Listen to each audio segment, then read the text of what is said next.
우리 하나님의 사람 시리즈로 계속 나가고 있는데, 오늘은 지금까지 했던 사람들 중에 가장 어떻게 보면 안 유명하고 잘 익숙하지 않은 사람을 오늘 하려고 합니다. 바로 그 이름은 아삽입니다. 여러분 잘 들어보셨나요? 아삽?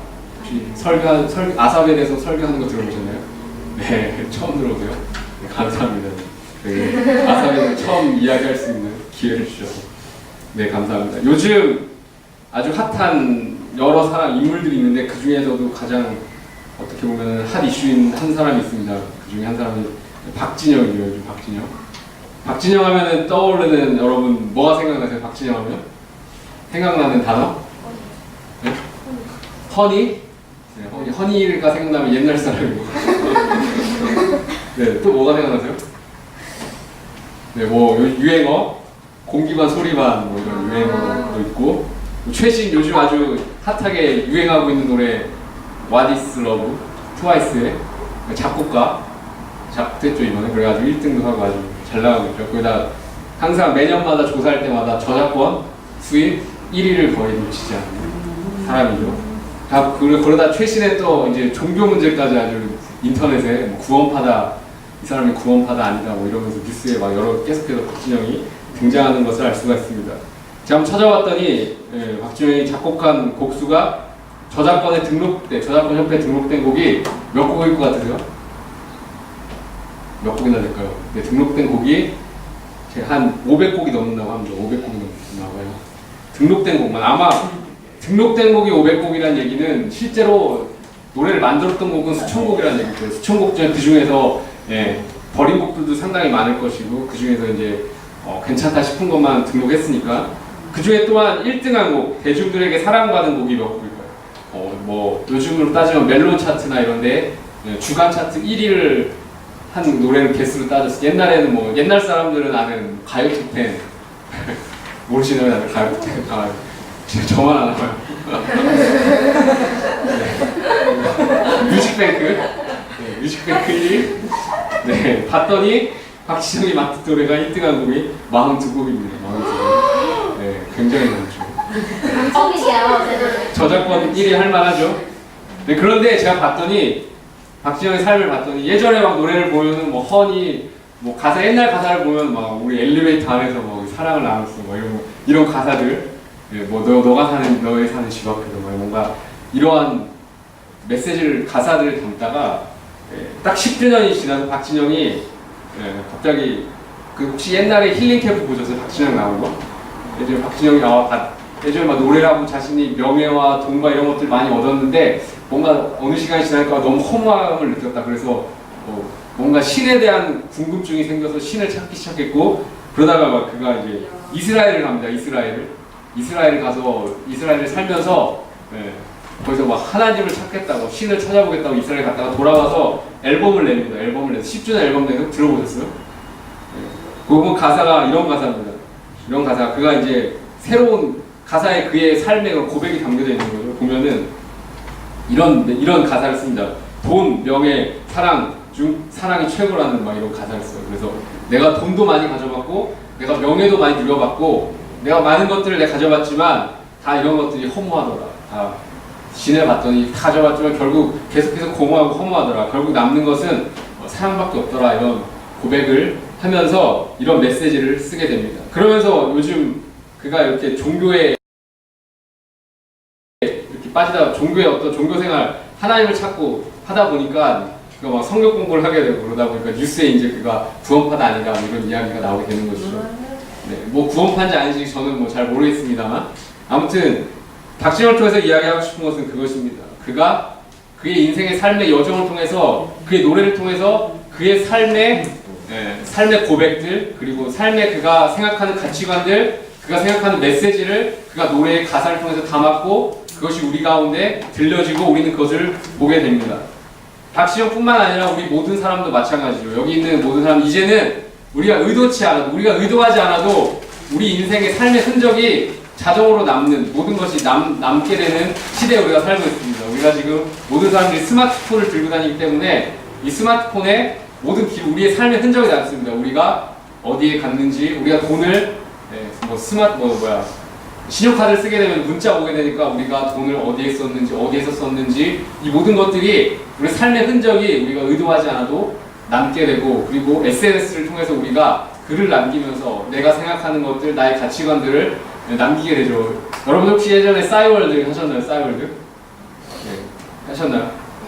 네. 싸이월드 지금 혹시 들어가고 있어요? 옛날에 내가 올린 글들 한번 보셨어요? 네, 막 손발이 오그라들죠. 옛날에 내가 왜 저런 글을 썼을까? 그 당시에 20대 때 저도 20대 때 했는데 막 보면은 막 우울하고, 굉장히 막 글들을 보면은 우울하고 막 슬프고 그런 것들, 감정들을 막 담았던 것을 볼 수가 있습니다. 저의 삶의 고백들인 것이죠.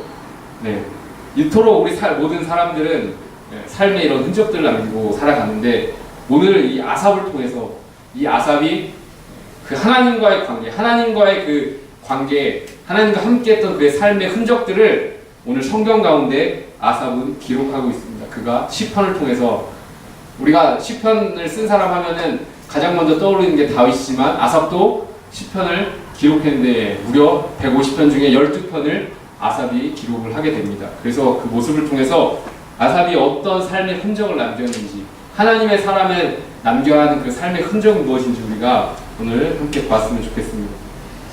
우리가 지난주에 보았죠. 요나단에 대해서 보았고, 이제 요나단은 왕이 될 수 있는 사람이었지만 그가 왕권을 포기하고 다윗에게 너가 왕이 될 거야, 나는 그 다음이 될 거야 라고 하고 나서 요나단은 결국 사울 왕과 함께 전장에 나가 싸우다가 죽게 됩니다.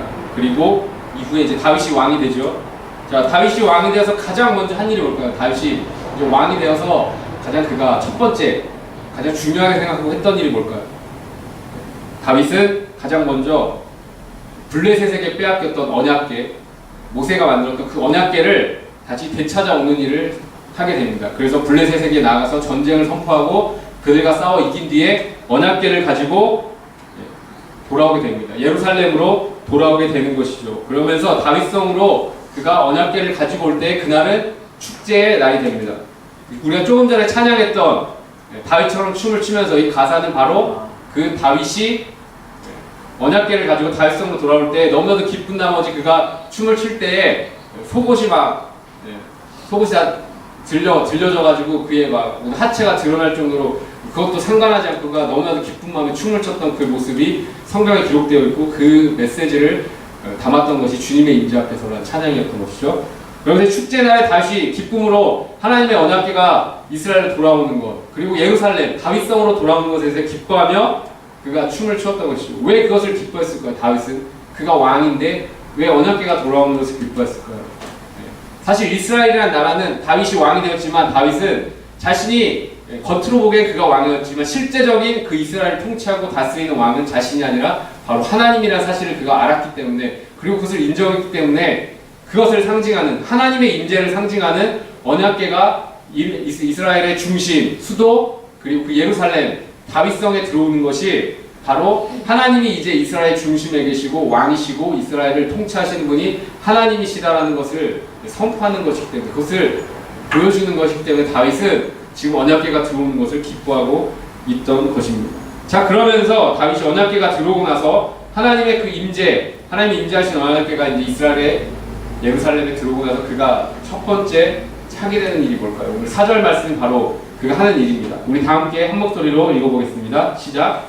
다윗이 레위 사람을 유명하여 주의 궤 앞에서 섬기며 주 이스라엘의 하나님을 기리며 감사하며 찬양하게 되었다. 아멘. 자, 처음으로 이제 언약궤가 다윗성의 그 중심에 들어오고 나서 그가 한 일은 레위 사람들 중에 레위 사람들 중에 임명하게 된 거죠. 레위 사람들은 어떤 사람들이요?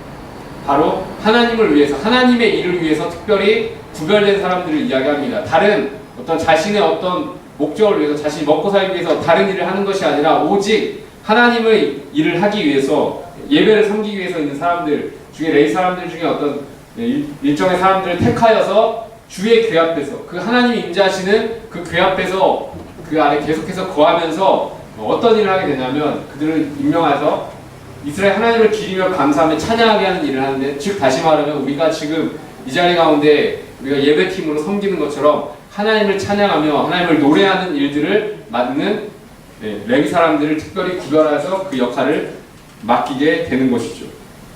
자, 여기 보면은 4절 말씀 보면은 하나님을 그들이 했던 일은 하나님을 기리며 감사하며 찬양하는 일을 했다라고 이야기합니다. 찬양팀에 예배팀에 이스라엘의 그 찬양을 맡은 사람들의 역할이 이 세 가지인데 이것을 원어로 보게 되면은 하나님을 기린다는 얘기는 우리가 기억한다는 뜻입니다. 리마인드 한다는 것이 우리가 스마트폰에 뭐 일정이 있고 알람을 하게 되면 계속해서 그것이 리마인드 되면서 반복해서 그 시간이 되면은 계속해서 알려주잖아요. 그것처럼 하나님께서 이스라엘에게 그동안에 해왔던 역사적으로 하나님께서 이스라엘에게 해오셨던 일들, 하나님께서 이스라엘에게 주셨던 은혜들, 행하셨던 일들을 계속해서 반복해서 기억하는 일들을 그들이 했던 것입니다. 그리고 감사하며, 여기서 감사하다는 것은 그것을 고백한다는 의미가 담겨져 있습니다.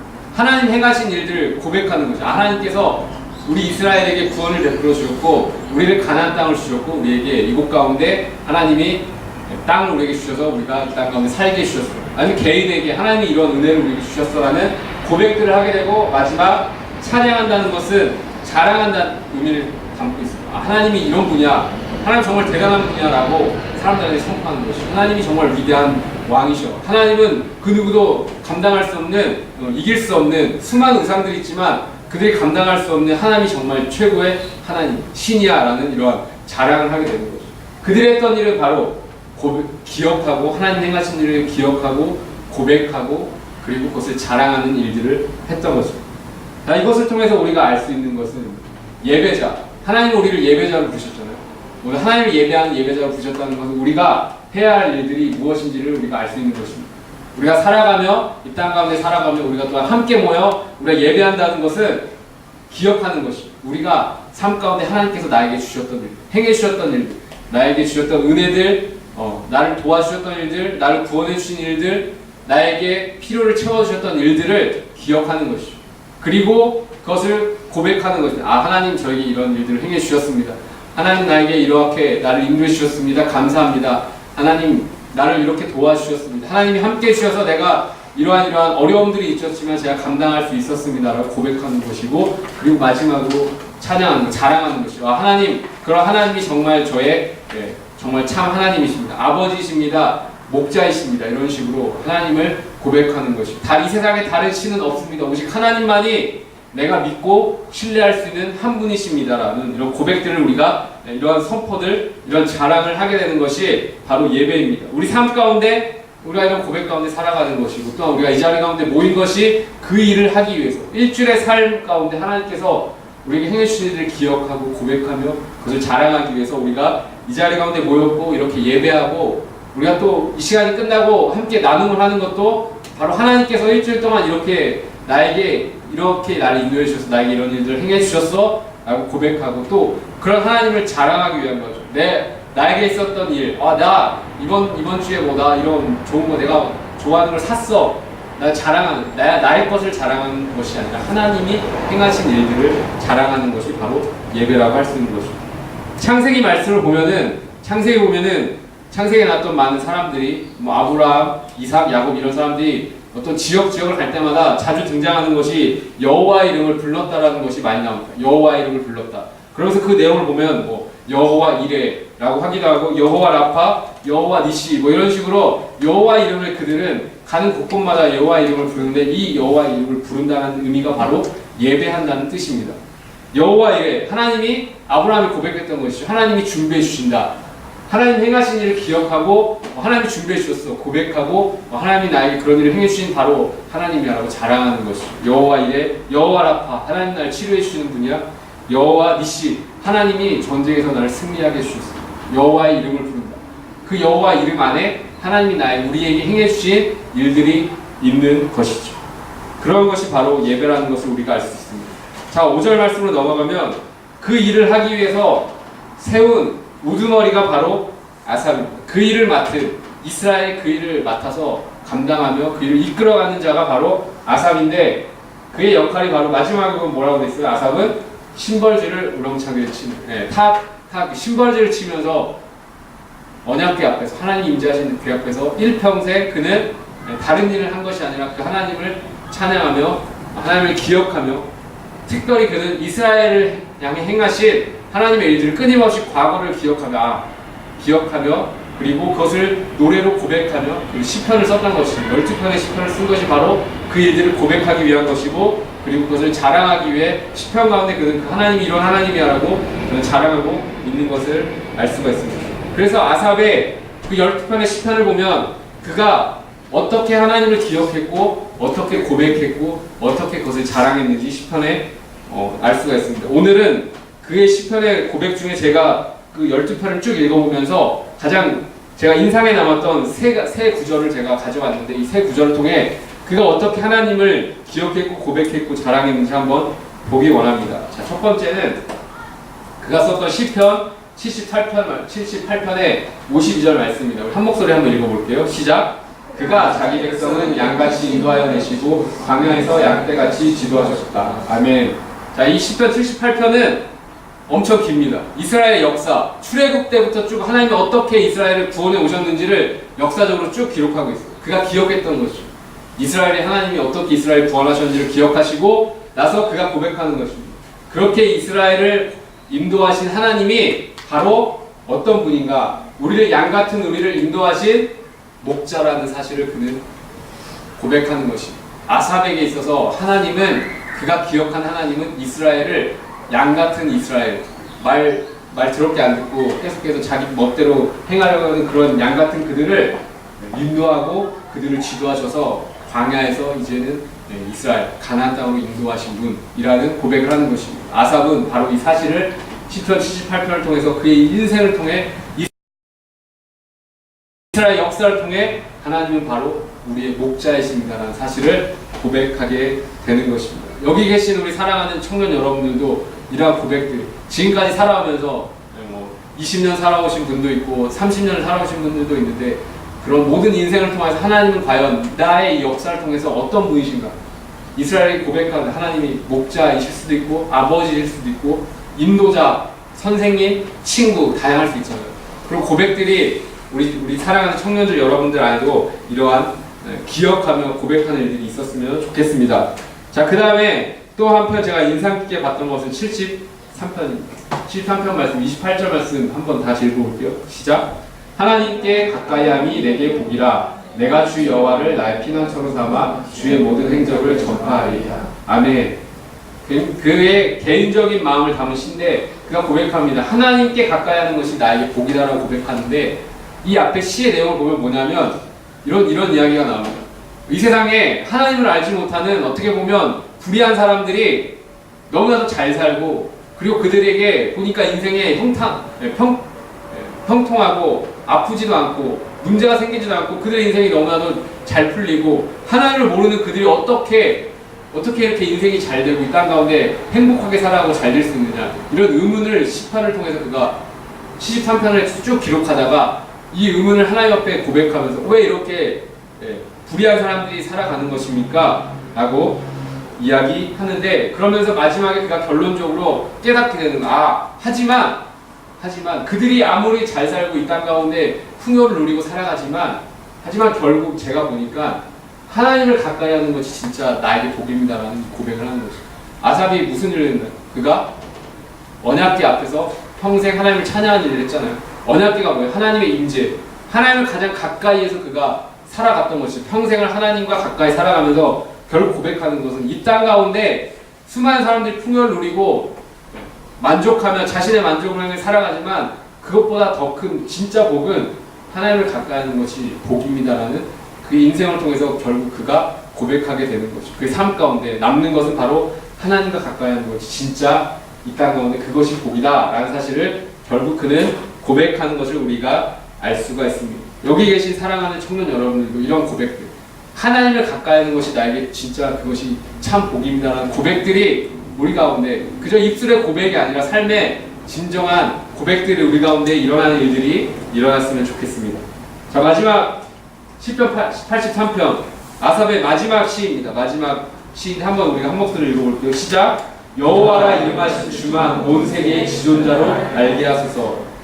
83편에 이런 이야기가 나옵니다. 수많은 주변의 이방의 나라들이 나오면서 그들이 우리를 너무나도 괴롭힙니다. 이스라엘을 무너뜨리려고 그들이 연합하여서 힘을 합쳐가지고 자꾸 우리를 공격하고 우리를 힘들게 하고 합니다. 하나님, 그들이 자꾸 우리를 괴롭히는데 그 가운데 우리가 어려움을 당하고 있습니다 하면서 고백하다가 마지막에 이런 이야기를 합니다. 하지만 여호와 이름하신 주만 온 세계에 그들이 이방의 많은 나라들이 주변의 나라들이 그들이 하나님이 정말 온 세계 지존자이신 것을 그들이 알게 해주십시오라고 마지막에 그는 이렇게 고백을 합니다. 여기서 말하는 이 지존자라는 것은 우리가 원어로 보면은 알라라고 합니다. 알라. 우리가 이슬람의 알라신 할 때 그 알라. 이 뜻이 뭐냐면 알라가 바로 지극히 높은, 더 이상 올라갈 데 없이 최고로 높은 의미를 가지고 있습니다. 즉 여기서 말하는 것은 하나님이 이 땅 가운데 수많은 나라들의 주변에 많은 나라들이 있고 그들이 있지만 그들이 아무리 힘이 강하고 이스라엘을 침략하고 하려 할지라도 가장 강하신 분은 바로 하나님이다. 이 온 세계에 하나님보다 강한 수많은 우상들이 있고 신들이 있지만 하나님과 비교할 수 없다라고 열방을 향해서 민족들을 향해서 자랑하고 선포하는 것이죠. 아삽은 그 사실을 알게 된 것이죠.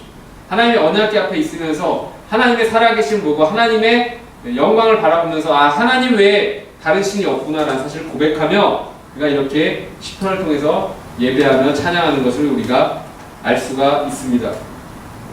자, 우리가 예배한다는 것이 무엇인지 우리가 보았습니다. 예배자로 산다는 것은 하나님이 우리 삶을 통해 행하신 일을 기억하고 고백하며 그리고 자랑하는 것이라고 했죠. 아삽의 삶을 통해서 우리는 보게 되는 것이죠. 아삽의 삶을 통해서 그가 평생 하나님을 예배하는 자의 삶으로 살아가면서 그의 시편을 통해서 하나님이 목자와 같이 우리의 삶을 아삽의 삶과 이스라엘 백성들의 삶을 인도해 주셨고 결국 그것을 통해서 하나님과 함께하는 것이 하나님과 가까이 하는 것이 진정한 복이라는 사실을 깨닫게 되었고 그리고 온 세계에 선포하는 것이죠. 하나님만이 유일한 신이다. 다른 신은 모두 우상이고 가짜일 뿐이다 라는 것을 결국 그는 고백하는 것이죠. 이런 삶의 고백들이 아삽뿐만 아니라 여기 계신 우리 사랑하는 청년 여러분들의 삶 가운데도 일어났으면 좋겠습니다. 삶 가운데 여러 가지 삶의 흔적들을 우리가 여러 가지 노래를 통해서 아삽처럼 노래를 통해서 아니면은 어떤 글을 통해서 아니면은 여러 가지 우리의 삶의 어떤 모습들을 통해서 행동을 통해서 하나님의 삶의 흔적들을 우리가 남기면서 이 땅 가운데 살아갈 수 있을 것입니다. 그러한 예배자로 살아갈 수 있는 귀한 우리 청년 여러분들 되시기를 축복합니다.